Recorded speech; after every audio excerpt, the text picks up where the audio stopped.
videomuzda oyuncağımızın vücut ve kafa kısmını örmüştük. Bu videomda da yüz şekillendirmelerini, kulak ve kuyruklarını yapacağız. Şimdi önce kedi ile başlıyorum. Gri ipimden şöyle uzunca iğneme taktım. Önce gözleri şöyle içe doğru hafif çektireceğiz. Arkanın orta kısmından bir tane sık iğneyi şöyle genişletelim.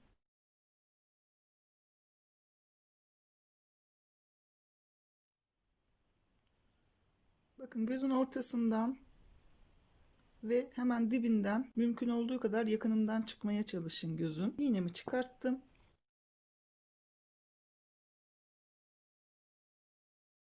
Düğüm atacağınız kadar ip uzunlukta bırakın. Hepsini çekmeyin. 1-2 sık iğne yan tarafa geçip 2 sıra üstünden tekrar iğnemi sokup diğer göze geçeceğim ama önce iğnemi biraz ortaya kadar itiyorum. İğne ile sık iğnelerin arasında biraz elyaf kalması için. Aynı hizadan çıkıyorum.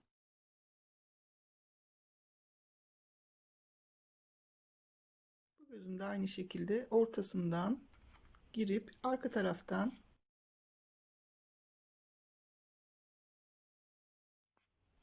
bakın aynı noktadan çıktım.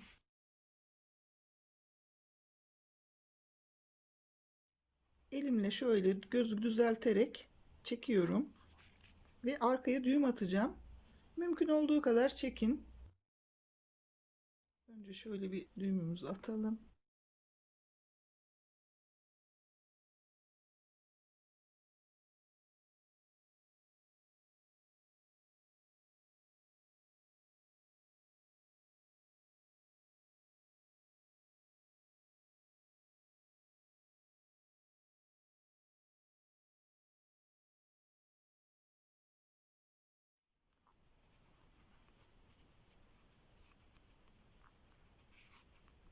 Düzeltiyorum. Şimdi bu ipimin ucunu kesip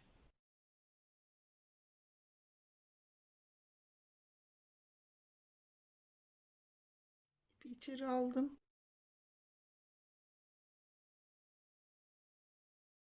İç kısımda şu arka tarafta elyaf boşaldı. O yüzden boşalan kısma elyaf itiyorum.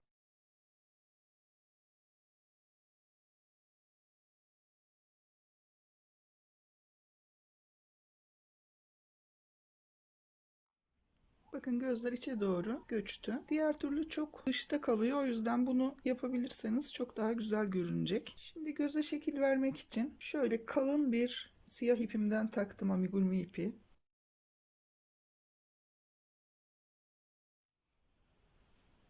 Nereden çıktım?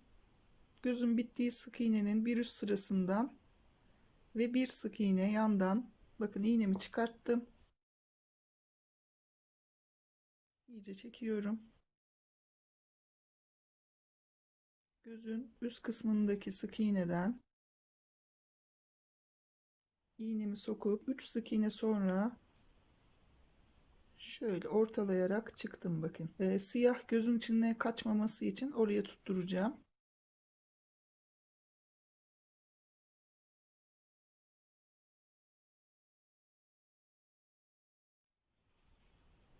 İpim altta kaldı bakın. Bir kez daha ipin altından iğnemi geçiriyorum. Şöyle. Ve şu alt kısmından sık iğneye girip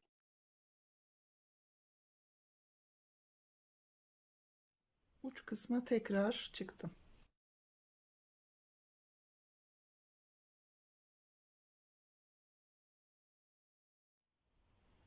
Yapmış olduğum siyah gözün şu iç kısmından, alt kısmından diğer göze geçeceğim.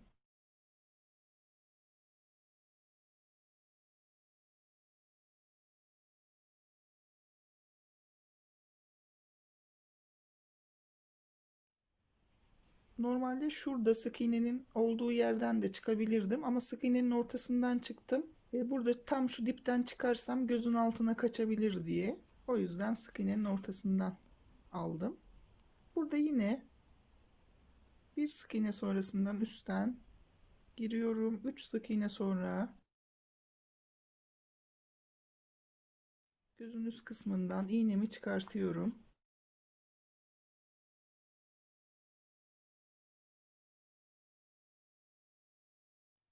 Tekrar ipin altından iğnemi geçirip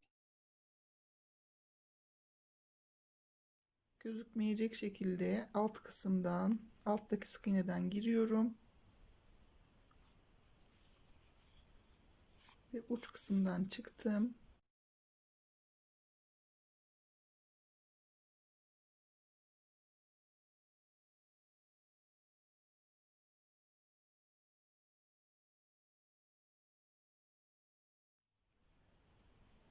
Buradan yapmış olduğum siyahın altından girip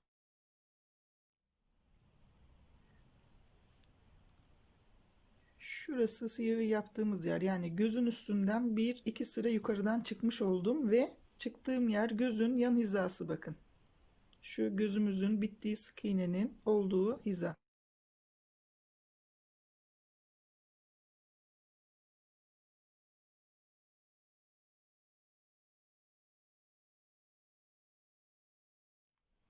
Şöyle düzeltelim.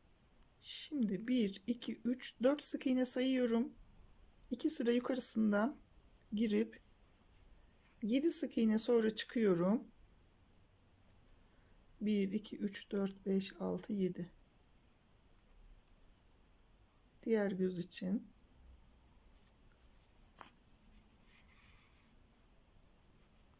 Şöyle bir kaş yaptık. Tekrar 1, 2, 3, 4 sık iğne sayıp 1, 2 sıra aşağısından girip alttan çıkıyorum arkadaşlar.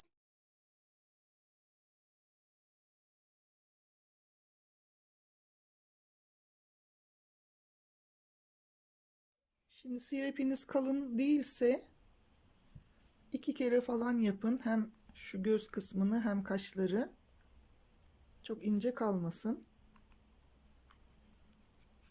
Evet, yüzümüz bu şekilde kedimiz için. Kedi için yapıyoruz arkadaşlar, unutmayın. Kedinin yüz şekillendirmesinde göz şeklimiz bu. Şimdi çok az bir beyaz ip takacağım iğneme. Şöyle az bir beyaz ip taktım.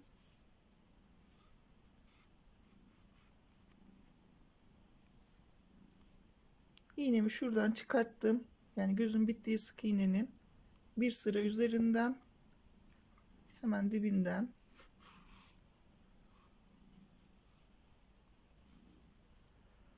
buradan aynı sıradan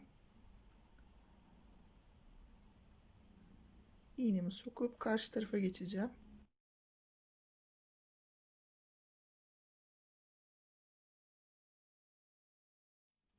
Çok çektirmeden bırakıyorum beyazı. Yani tek sıra yapmak istediğim için gözün altına kaçmasın. Bu şekilde bıraktım. Ve aşağıdan çıkıyorum.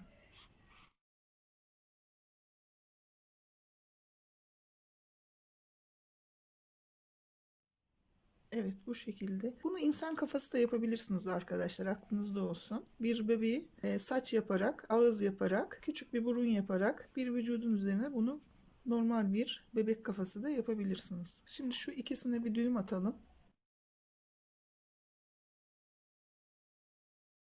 Şimdi aynı siyah ipten, yani kalın olan siyah ipimden iğnemi tekrar geçiriyorum. Bu sefer daha uzun bıraktım.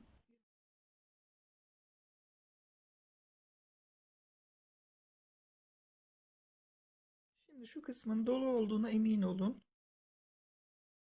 Kafayı oynadıkça elyaflar kayıyor çünkü. Şurada bakın artırma sık iğnemiz var tam ortada. Onu ortalayarak hemen şöyle yan kısmından çıktım.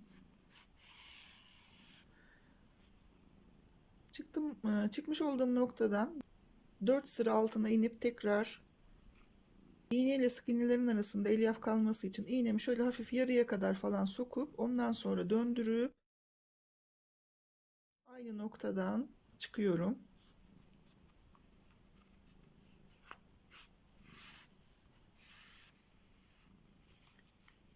Ve bakın elimin şöyle yardımıyla ipi çektirdim.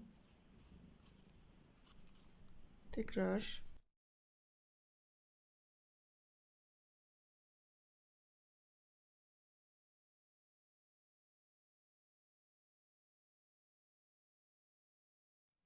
şimdi alttan aynı noktadan girip üstten yan sık iğneden çıkıyorum bakın.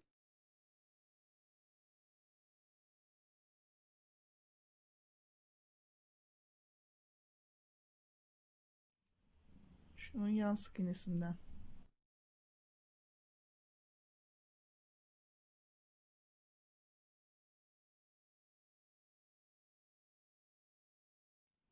Bir kez daha yapacağım. Çektire çektire yaparsanız arkadaşlar şurası biraz büzülmesi lazım.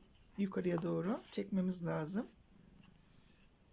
Elyaf çıkarsa arada mutlaka temizleyerek devam edin.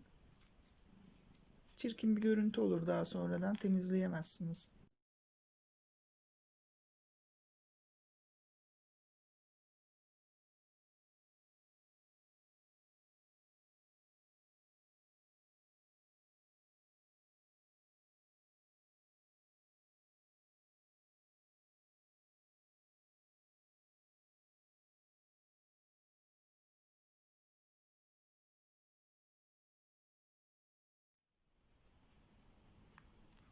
Şimdi bir yan sık iğneye daha geçtim. Bu tarafa doğru bakın.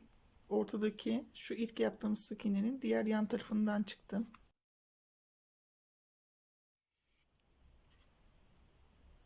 Şuradaki nokta hep aynı. Burada 3 ya da 4 sık iğneye girip çıkarak burun kısmını yapacağız.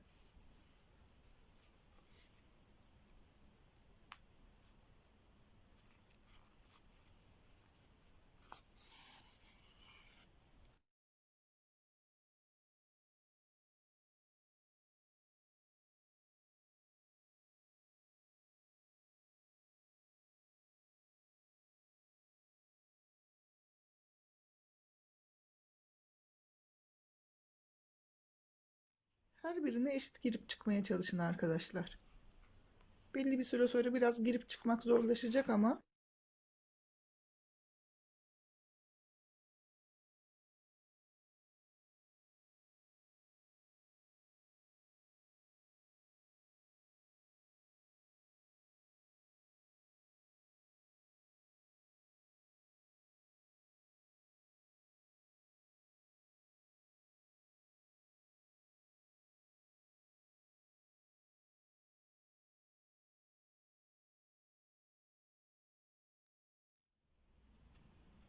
şöyle bir kez daha ortadakine çıkacağım.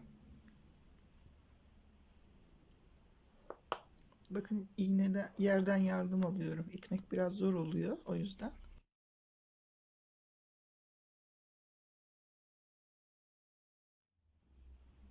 Burada ip 2 kat da yapabilirsiniz. Daha kolay olursa. Ben tek kat, ip kalın olduğu için tek kat yaptım. İnce bir ipse 2 katla da yapabilirsiniz. Ortadan gireceğim. 1, 2, 3 sık iğne sonra tam şu ortadan yine çıkacağım.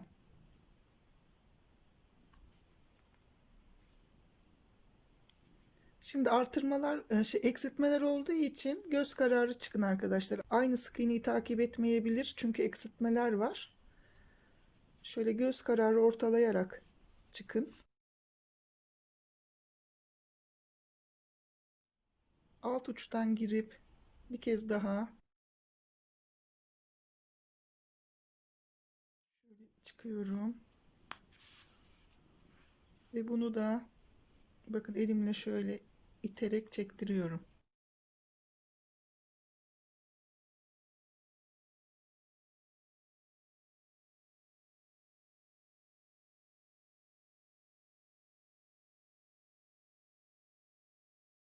Şimdi şu kısımlara biraz elyaf itelim. Boşalan yerleri de doldururuz. Şöyle yanağa bakın, şişiriyorum şu kısmı.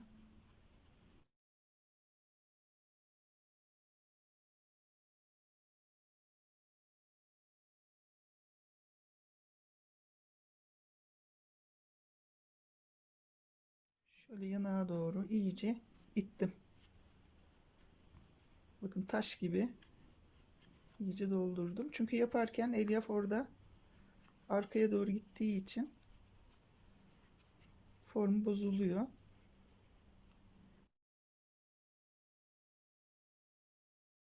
Bir kez daha yukarı çıkıp alttan ipimi çıkartıyorum ve şöyle çektiriyorum arkadaşlar. Şimdi şurada bırakmış olduğum aşağıdaki ipimin katını ayıracağım, inceltiyorum.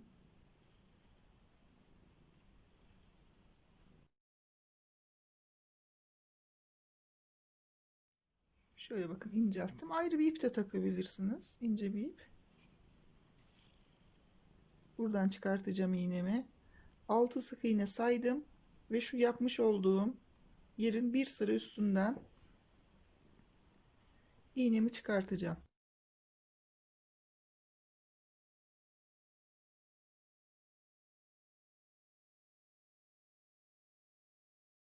Şu noktadan girip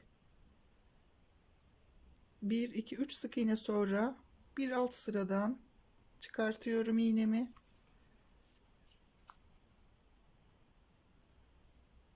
Çıktığım yerden girip ortaya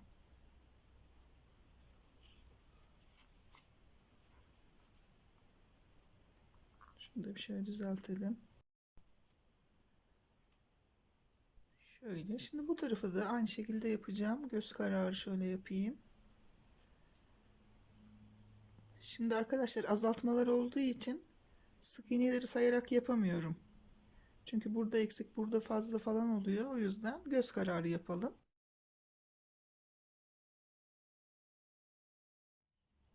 Yine şuradan sayıyorum. 1 2 3 4 5 6 sık iğne sonrasından şuradan gireceğim. Ve şöyle iğnemi ortalayarak çıktım.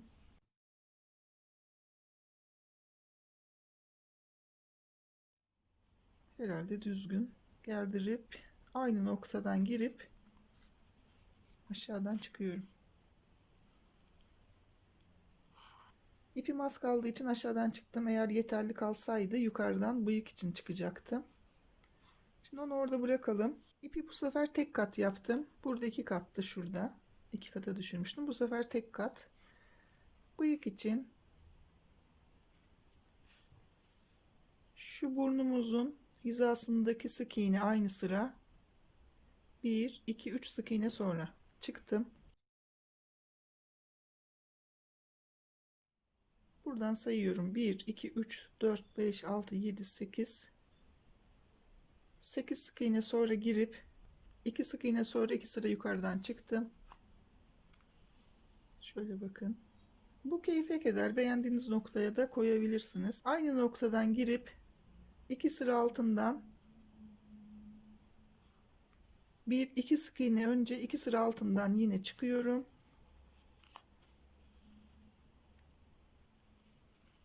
Bunu gergin yapın arkadaşlar. Ortadan girip bir sonraki yanağa geçiriyorum.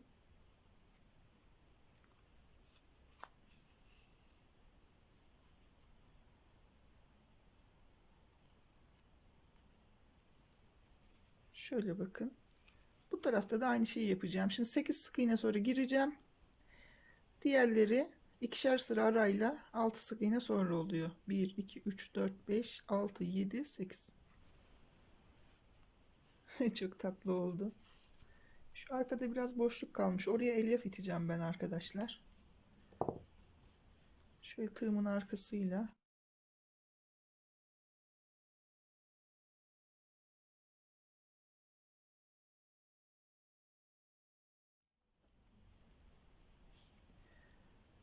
Kafanın boş kalan yerlerini sürekli doldurun. Kafayla çalışırken bastırdığınız için elyaflar iyice sıkışıyor. O yüzden boşluklar oluşuyor arkadaşlar. En son böyle bir düzenleme ortadan sokarak yukarı doğru iterek ortadan böyle bir düzenleme mutlaka yapın. Formu düzgün olsun. Bakın daha ne kadar elyaf aldı. Halbuki ilk soktuğumda da zaten çok sertti. Tam ortadan sokuyorum ki şu gözlerim de içine doğru girsin. Şöyle formu hemen düzeltiyorum. Şu yanaklara doğru yine biraz dolgunluk veriyorum. Yani şimdi bu noktada bırakabiliriz, artık kulakları yapabiliriz ama ben şuraya küçük bir pembelik yapacağım. Dil gözüküyormuş gibi. Şöyle bir pembem var. Kırmızıyla falan da yapabilirsiniz, yapmayabilirsiniz. Ama burada bir renk sanki güzel olacak, o yüzden. Şöyle bakın, ikisinin ortasından çıktım.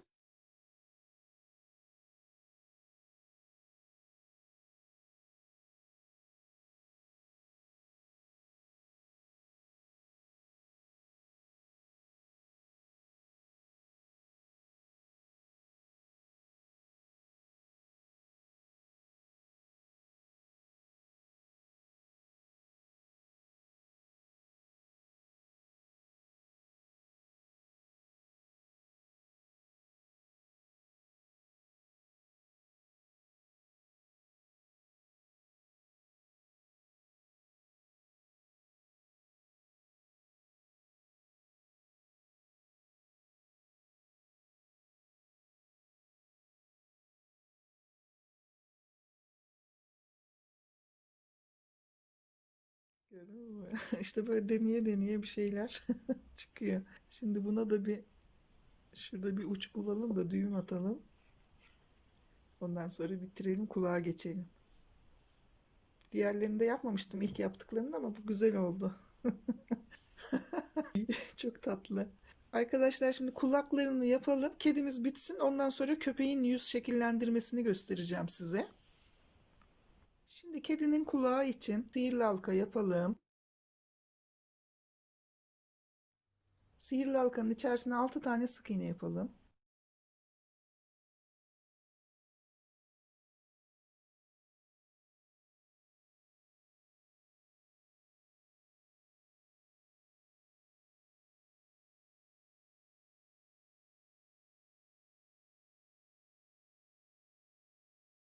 Sık iğnenin olduğu yere kaydırdım. Her bir sık iğnenin içerisine çift giriyorum. 6 tane çift yapacağım.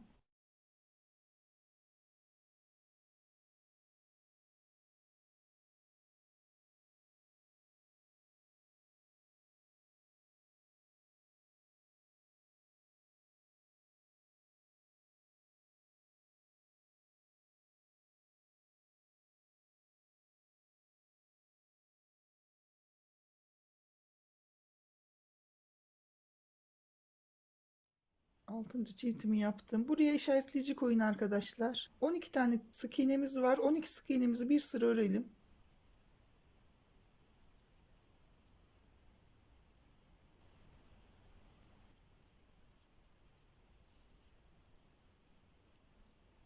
Şimdi bir tek bir çift yapacağız. 6 kez tekrar edeceğiz. Bir tane tek, bir tane çift.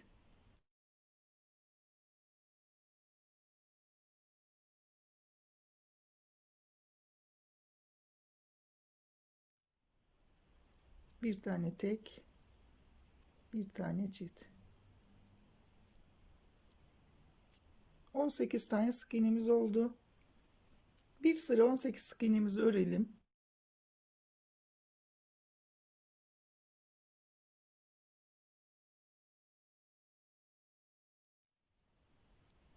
Şimdi iki tek bir çift yapacağız. Bir sıra.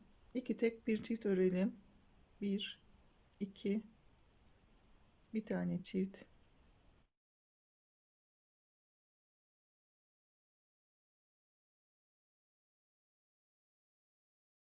Son çiftimi yapıyorum.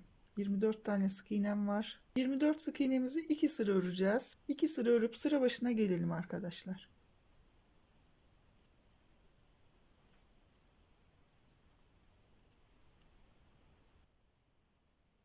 2 sıra ördüm. Şimdi 3 tane tek, bir tane çift yapıyoruz. Bir sıra. 1, 2, 3.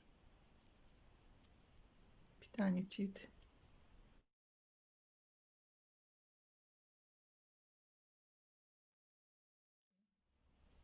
Üç. Son çiftimi yapıyorum. 30 tane sık iğnem oldu. 30 sık iğnemizi bir sıra örüp gelelim.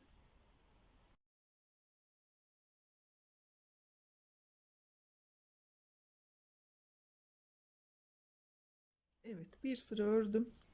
30 sık iğnemi bir sıra ördüm. Şimdi karşılıklı örerek burayı kapatacağım. Şöyle bakın. 1 2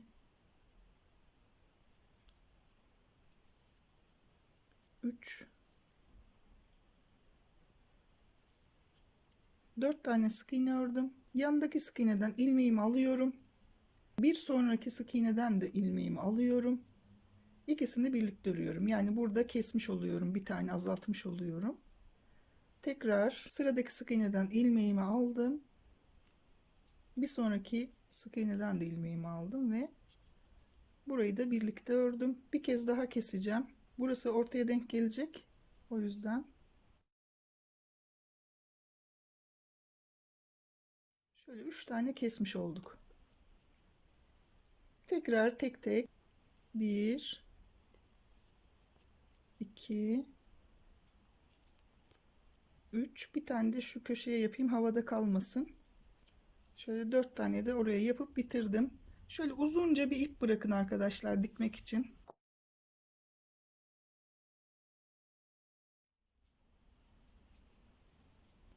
Bakın şu şekilde dikeceğiz. O yüzden ortadakileri keserek aldım, azaltarak aldım. Bu kulaktan bir tane daha yapın. İkisini birlikte dikelim. Kedimizin kulaklarını ben bu şekilde yerleştirdim. Tabi siz değiştirebilirsiniz. Hoşunuza giden şekilde dikebilirsiniz ama ben nereye diktiğimi size göstereceğim. Şöyle bakın. Bu şekilde dikmeyi düşünüyorum. Şöyle yaptım arkadaşlar. Anlatayım size basit bir şekilde. Şu kaşın bittiği noktadan 1, 2, 3, 4, 5, 6, 7, 8, 9 tane sık iğne sonra kulağın alt ucunu bakın buraya iğneledim. Buradan 10 sık iğne yukarısına kulağın diğer ucunu iğneledim. Yani şuradan da sayarsak ortayla birlikte 1, 2, 3, 4. sık iğnenin arasına. Burası zaten şurada kesinti yaptığımız için otomatik olarak bakın şöyle hafif yay şeklinde kıvrılıyor. Biz de bu şekilde dikeceğiz. Diğer gözde de aynı şekilde kaştan 9 tane sık iğne sayıyorsunuz ve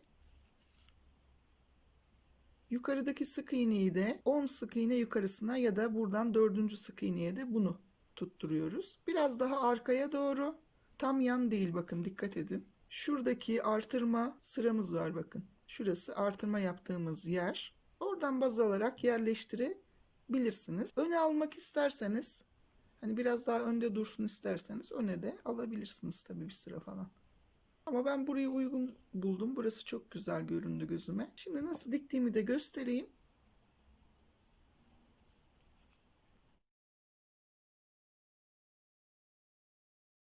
İlk önce şu uç kısmını şu iğneyi koymuş olduğum sıranın çaprazından girip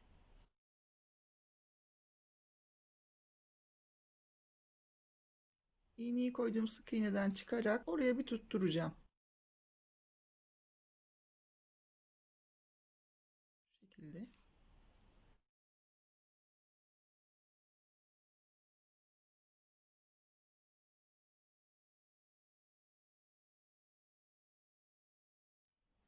Sık iğnelerin tamamına girmiyorum. Sadece ön loblarına girerek bakın şu şekilde. Ben böyle dikiyorum. Aynı noktadan iğneyi çıkardığım aynı noktadan girip çapraz sık iğneden çıkarak devam ediyorum.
Bunu da biraz çektirmek için bir üst sık iğnenin, yani 1 2 3. sık iğnenin 3. sıranın olduğu yerden bir kez daha tutturacağım.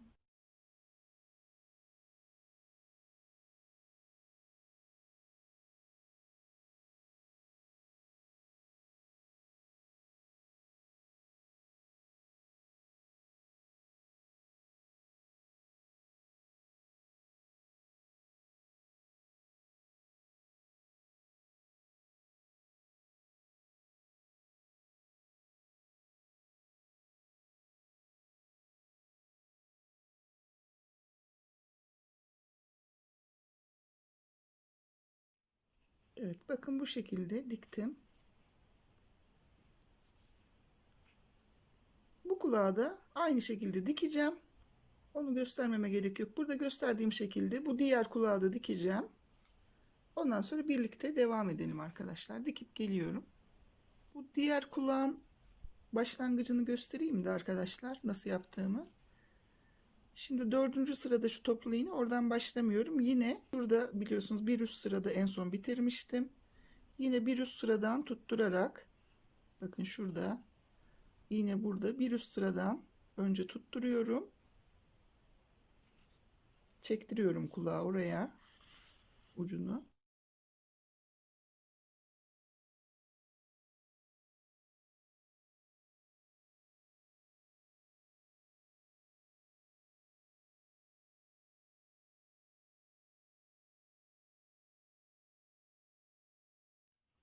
Ondan sonra diğer kulak gibi devam ediyorum. Orayı size göstereyim dedim. Kulağı dikip geliyorum arkadaşlar ben. Video fazla uzun olmasın diye burada keseceğim. Diğer kulakta zaten dikmesini göstermiştim. Kulağın dikimini bitirdim. Kulakların dikmiş olduğumuz iplerini sabitlemeden, düğüm atmadan bırakmayın. Bakın ben böyle çapraz girip çapraz ördüğüm için şuraya düğüm atıp ondan sonra bitiriyorum. Oraya tutturmuş oldum. Açılmasın. Evet, bakın. Çok tatlı olmadı mı? Evet, kedimizin yüz şekillendirmesini ve kulaklarını bu şekilde yaptık. Şimdi bir de kuyruğumuz var tabii ki. Kuyruğu da göstereyim arkadaşlar.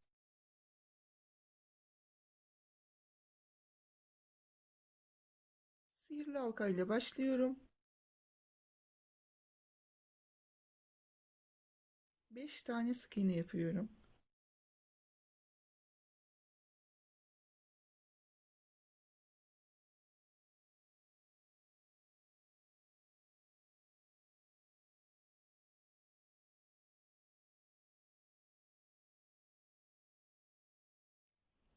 İlmeğimi ilk sık iğneye kaydırdım ve her bir sık iğnenin içerisine çift giriyorum. 5 tane çift yapacağım.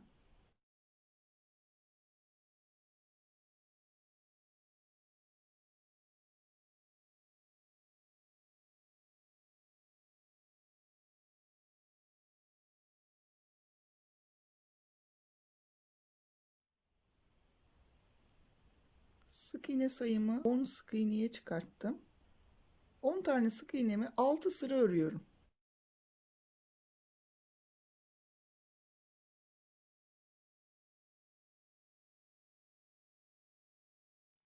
6 sıra 10 tane sık iğnemi ördüm. Şuraya bir işaretleyici koyayım da görün.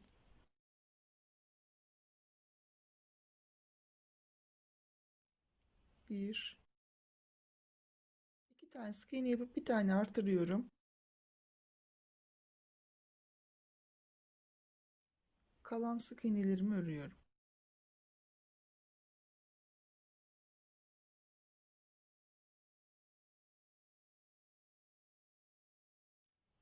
6 ve 7.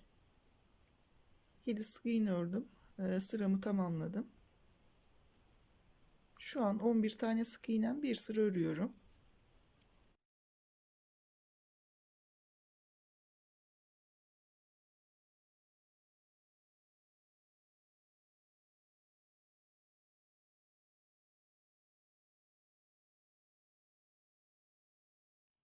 3 tane sık iğne yapıyorum. 1 2 3. Bir tane çift yapıyorum. Bir tane daha artırdım. Kalan sık iğnelerimi örüyorum.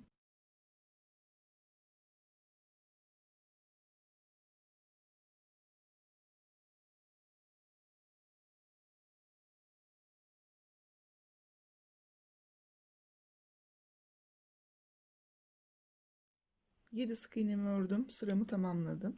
12 oldu sık iğne sayımız. 4 tane sık iğne yapıyorum. 1 2 3 4. Tekrar çift yapıyorum burada.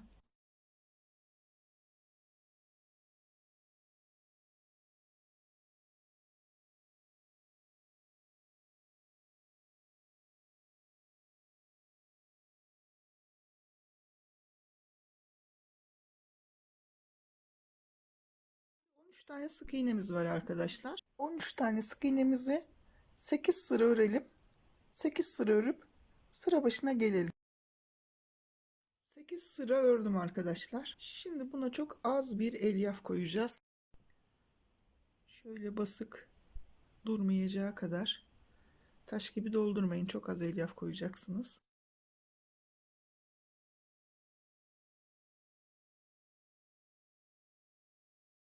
Şunu koymayacağım. Çok dolu olsun istemiyorum arkadaşlar. Şimdi şu yana kadar öreceğim. 1 2 3 4 5 6 7 8 tane sık iğne ördüm ve kapatıyorum. Karşılıklı örerek ikinci,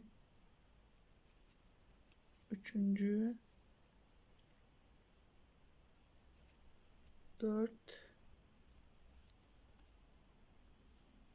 şöyle 5 yaptım. Şuraya da bir tane yapacağım. 6 tane sık iğne ile kapatmış oldum. Biraz bir ip bırakıyorum dikecek kadar. Bitirdim. Bakın şu artırma yerini aşağı alt kısma getirdim. Şöyle şu kısım yukarı doğru kalksın diye. Bunu da arkadaşlar şu arkaya böyle şuraya dikeceğiz. Arka tarafı ortalayalım.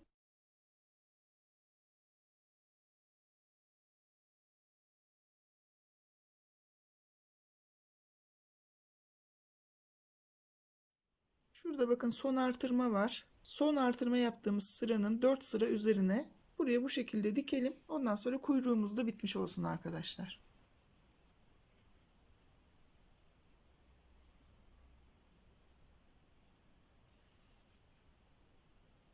Böyle bir kuyruk yapmış olduk. Şimdi tüm parçaları bitirdik. Kafanın dikmesini göstereceğim.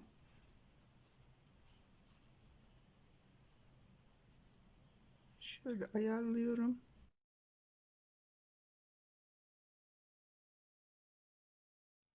Yandan giriyorum bakın.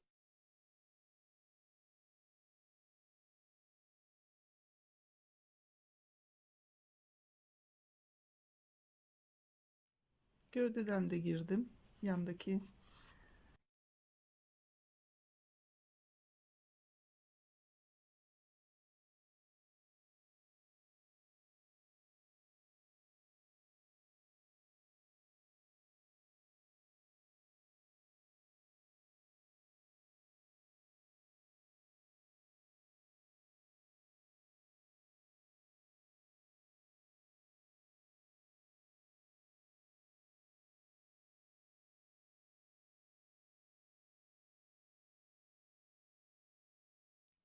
Bu şekilde bir gövdeden bir kafadan sık iğnelere girerek dikiyorum.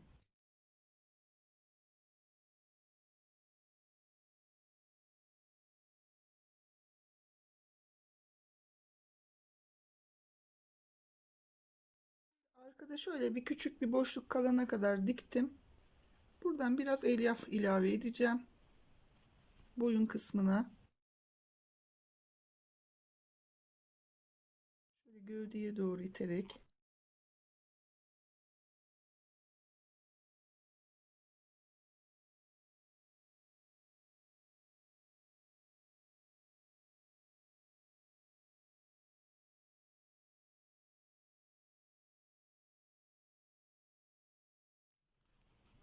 Evet.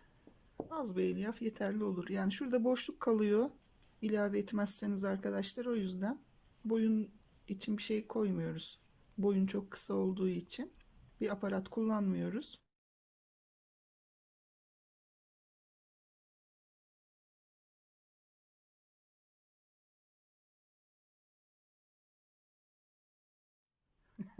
Çok tatlı oldu. Bu şekilde diğer kafaları da aynı şekilde dikeceksiniz. Yüz şekillendirmeleri farklı olduğu için onları ayrıca kafalarını göstereceğim ama vücut ve kafa aynı. Kulak ve yüz şekillendirmeleri ve kuyruk değişiyor biliyorsunuz. Kafanın dikme şekli de aynı. Şöyle tekrar göstereyim.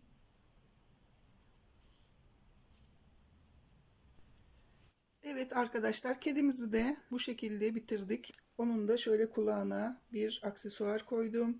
Daha sonra dikeceğim.